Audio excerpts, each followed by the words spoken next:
jurnalisme pembangunan. Ini topik terakhir yang layak untuk kita sampaikan kepada teman-teman, mengingat kita ini salah satu jurnalistik kita ini masih cukup dihargai, karena masih ada atau masih banyak, bukan hanya sekedar ada, organisasi-organisasi berita di tanah air ini yang masih memperhatikan pentingnya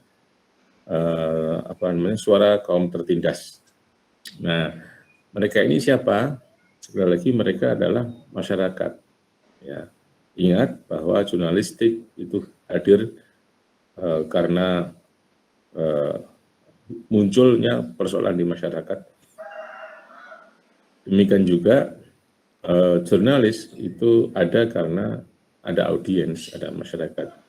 Dan keberadaan masyarakat, kondisi masyarakat itulah yang diberitakan atau diungkap dan diunggah oleh para jurnalis. Maka jangan berpikir bahwa Anda akan biarinlah, paling nanti juga sudah diberitakan. Nah, kalau semua jurnalis berbicara seperti itu, siapa yang memulai? Maka seorang jurnalis itu yang ideal adalah ya mereka harus berpikir bahwa mereka yang memberitakan apa yang terjadi di masyarakat, di tengah komunitas Anda. Jangan berpikir bahwa nanti juga ada yang memberitakan, nunggu polisi lah, nunggu jaksa lah, nunggu polisi umumnya ya. Nanti orang itu melapor. Kebanyakan sekarang begitu, bukan kebanyakan ya. Sekarang ini, apalagi dengan era digital ini, para jurnalis banyak dimanjakan oleh berita dari netizen. Kemarin sudah kita singgung ya, sudah pernah kita diskusikan. Ya, karena biasanya netizen dulu ada kasus perkosaan gitu, kok bisa gitu, akhirnya bukan jurnalis yang membongkar itu, ya, tapi citizen jurnalis. Bukan jurnalis profesional yang membongkar. Ada pesantren yang terlibat dalam pelecehan seksual. Maaf, saya sebut saja karena itu fakta. Kemarin beritanya seperti itu. Kemudian ada apalagi kemarin misalnya yang baru-baru ini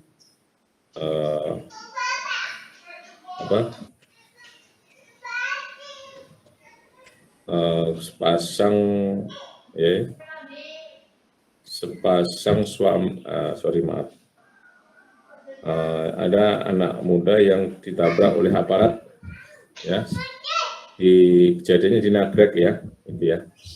Aparat ini saya sebut saja di situ kolonel lah ya, kolonel dan anak buahnya dua itu, dia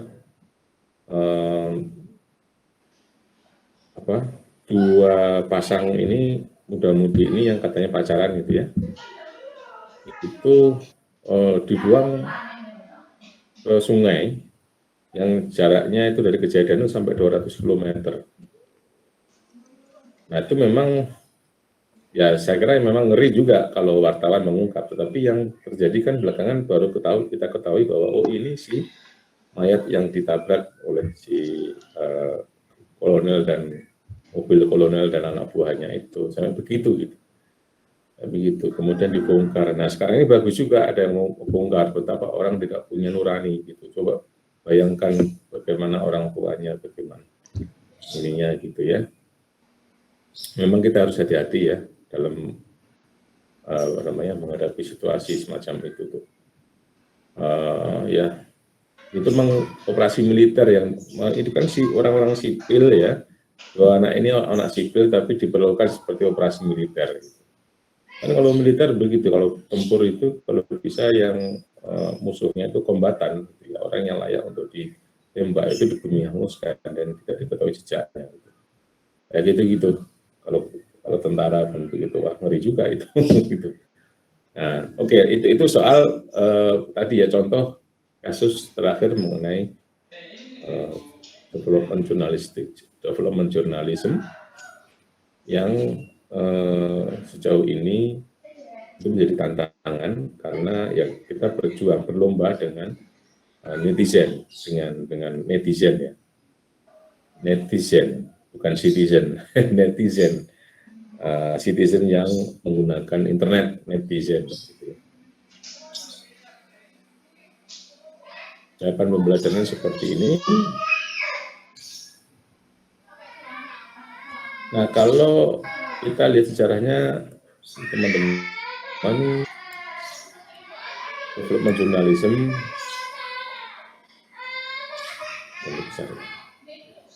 ini memang khas di kawasan Asia, terutama Asia Pasifik, ya, karena di negara-negara Eropa atau di negara Barat itu mereka memang sudah maju dari awalnya. Tingkat kesejahteraannya sudah sangat tinggi, tidak seperti di negara-negara Asia Pasifik yang ada jauh jurang pemisah antara kelompok kaya dan miskin, kelompok berkuasa dan kelompok tidak berkuasa, kelompok berdaya dan tidak berdaya. Itu kita sangat jomplang. Sini lebih banyak orang yang tidak berdaya. Nah, sementara di Barat itu sedikit saja orang yang tidak berdaya. Dan itu pun kalau di negara-negara welfare state itu semuanya mereka disantuni.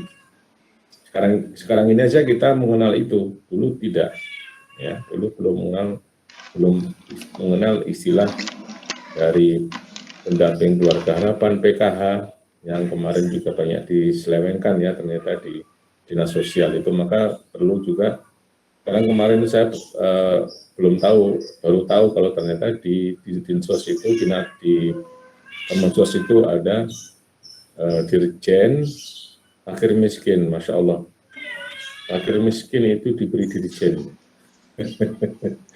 Ya, jadi anggarannya habis untuk anggaran fakir miskin itu untuk membiayai, memberi nafkah kepada pegawai yang mengurus fakir miskin.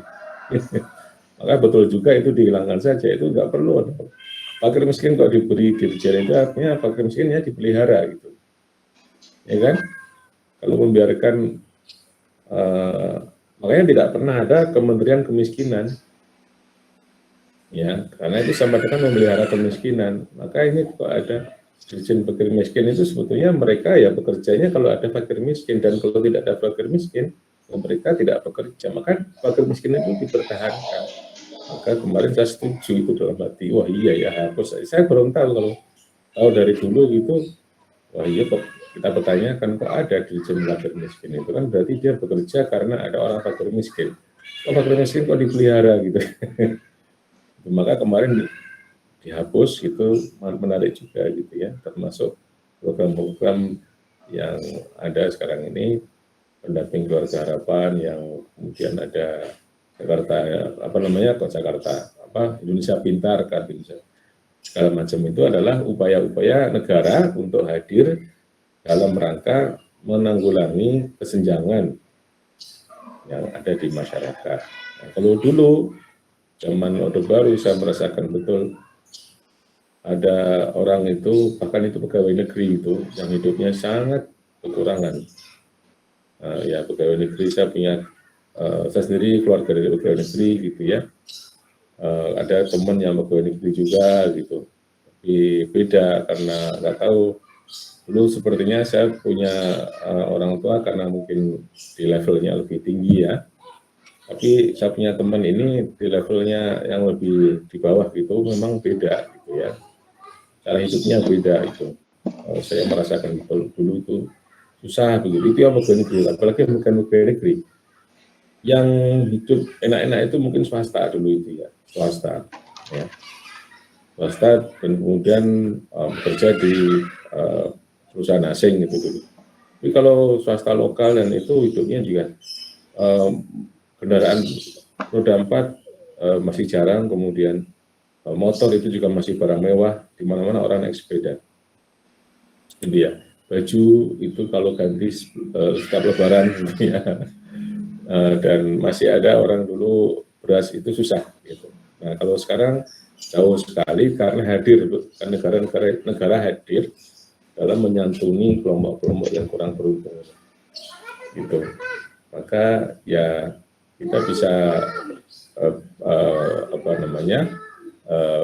bisa kita nyatakan bahwa yang namanya development mungkin dulu di Eropa sudah berjalan seperti ini itu lama sekali. PKH, pendamping keluarga-keluarga yang didampingi oleh negara, oleh pemerintah itu, ini mungkin kalau di Eropa, di Barat itu sudah dulu sekali berjalan, sehingga hampir tidak ada orang yang dianggap orang miskin gitu. Tapi di sini kita belakangan. Tapi alhamdulillah walaupun telat, better late than never ya. Kita lebih baik telat daripada tidak sama sekali ya. Sekarang kita bersyukur gitu. Dan itu juga karena ya saya kira jasa-jasa dari bukan hanya politisi, itu pasti ada suara-suara dari kalangan terdidik ya, kalangan kampus yang didengar lah untuk menanggulangi. Dan sekarang ini yang di tangan kanan kiri presiden itu kan orang-orang kampus ya, kebanyakan orang-orang kampus yang ada yang pernah jadi rektor, ada yang pernah jadi dekan, banyak gitu ya. Saya tidak perlu menyebutkan nama, tidak perlu menyebutkan jabatannya, tapi sekarang itu ada banyak di sekitar